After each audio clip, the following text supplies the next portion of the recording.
안녕하세요. 코리아그로입니다. 이제 곧 마늘 파종 시기가 다가왔습니다. 오늘은 굉장히 기본적인 내용이지만 마늘을 재배할 때 지키지 않으면 마늘 농사를 실패할 수 있는 중요 포인트에 대해서 몇 가지 말씀드리도록 하겠습니다. 25년 작황이 부진했던 어느 마늘 재배 포장을 보시면서 확인해 보겠습니다. 영상 보시고요. 올해 농사에 참고해 보시기 바랍니다. 네, 지금 한 마늘밭에 나와봤습니다. 지금 작황이 매우 안 좋죠. 지금 마늘 대공을 봐도 엄청 얇고 잎색도 그렇고 여기 특히 이쪽 같은 경우는 제대로 성장을 하지 못하고 있는데 왜 이런 일이 벌어진 걸까요? 여기는 이제 기본적으로 종자 선택도 좀 잘못했고 심는 시기도 좀 다른 밭보다 한 열흘 정도 늦게 심었고요. 특히 여기 같은 경우는 올해 이제 처음 마늘 심으신 토양이라고 하시던데, 사실 마늘 같은 경우에 그 pH가 굉장히 중요하잖아요. pH도 좀 안 맞는다고 하더라고요. 사실 이제 마늘 같은 경우에 그런다고 하더라고요. 이제 고추를 심은 땅에다가, 고추가 칼슘 요구량이 이제 많은 작물이다 보니까 고추를 심고 석회를 보충 안 한 다음에 바로 마늘을 심으면 이런 문제가 좀 많이 생긴다고 하더라고요. 방금 보신 밭은 여러 가지 문제의 원인이 있었는데요. 그 중에 첫 번째가 바로 낮은 토양 산도였습니다. 마늘은 낮은 산도에서는 아무리 좋은 비료 등을 사용하셔도 생육이 굉장히 부진해질 수 있는데요. 그래서 토양 산도가 낮을 때는 석회질 비료를 꼭 시비하는 게 중요합니다.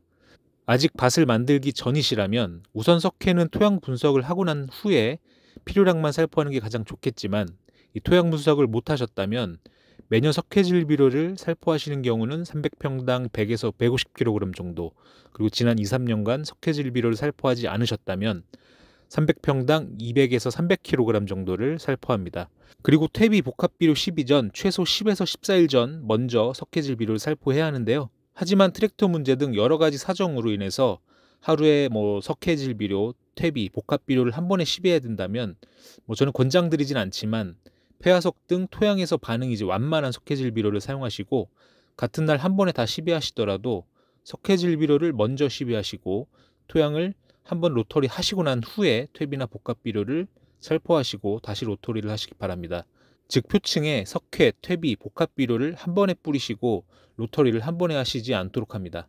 참고로 파종까지 시간이 많지 않은데 정석대로 석회질 비료를 먼저 시비하시고 10일이나 14일 후에 퇴비나 복합 비료를 살포하고 싶으시다면 더블인과 엔텍 사용을 권장을 드리고요. 더블인 엔텍은 살포 후에 일반 퇴비나 복합 비료처럼 가스 피해 걱정을 하지 않으셔도 되기 때문에 파종일 가까이 살포가 가능합니다. 그리고 석회를 뿌리지 못하고 바짝만을 하셨다면 아무래도 추비나 연면 시비 등으로 칼슘을 충분히 보충해 주시는 게 좋겠고요. 질소, 인산, 칼륨의 흡수 효율도 크게 떨어지기 때문에 하카포스 등 관주용 비료를 이용해서 자주자주 연면 시비로 양분을 보충해 주시는 게 중요합니다. 아까 이제 농가분께서 종자가 되게 남들이 심고 남은 거를 좀 찌끄레기 얻어서 찌끄레기라고 표현을 하시긴 하셨는데, 그러니까 종자가 굉장히 중요하다라는 걸 여기서 좀 볼 수가 있을 것 같아요.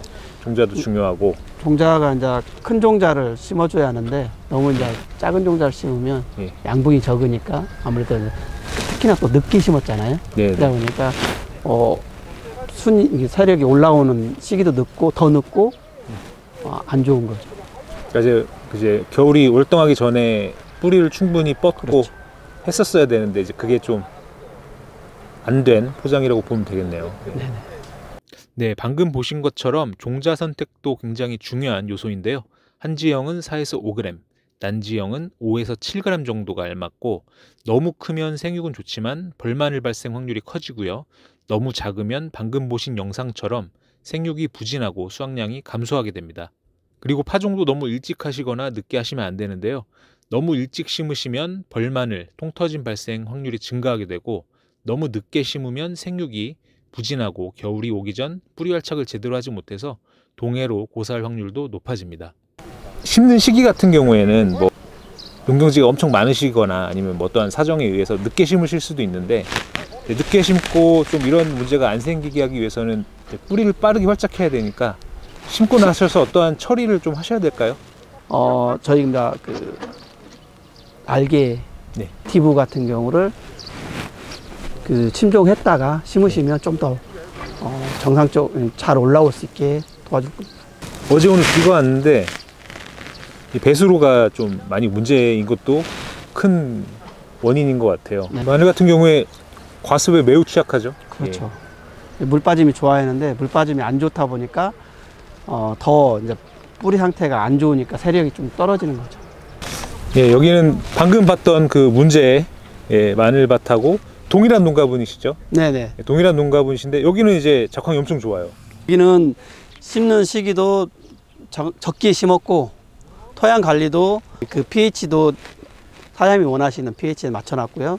그다음에 종자도 좋은 종자로 했기 때문에 작황이 아까 전 밭보다는 훨씬 더 좋습니다. 여기는 뭐 정상 생육을 넘어서 작황이 좋은 편이죠. 네, 여기는. 아주 좋은 편이죠. 예. 세력도 좋고. 세력도 좋고 뭐 대공 사이즈도 네. 굵고요. 거기 뭐 엄지손가락보다도 훨씬 굵은. 예. 작황이 좋은 상태고 여기도 이제 방금 비가 와서 좀 질퍽하긴 한데 이제 물이 쭉 물 빠졌죠. 빠짐도 여기는. 아주 좋고요. 예, 물 빠짐 쭉 빠졌고 네. 여기 배수로도 정비가 잘 되어 있고요. 이제 물론 저희가 이제 비료회사다 보니까 어떠한 뭐 특정 제품을 설명드리기도 하고 뭐 비료 사용법도 얘기를 말씀드리지만 방금 말씀드렸던 그러한 요인들이 잘 맞지 않으면 농사가 굉장히 어려울 수 있다. 이런 걸 좀 농가분들께서 좀 알아두셨으면 좋겠네요. 네, 그렇죠.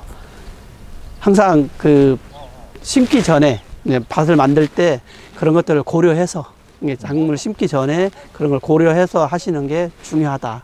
뭐 밭 상태, 심는 시기, 뭐 종자 이런 것들을 잘 해야만이 농사를 제대로 질 수 있다. 이런 것들이 중요합니다. 네.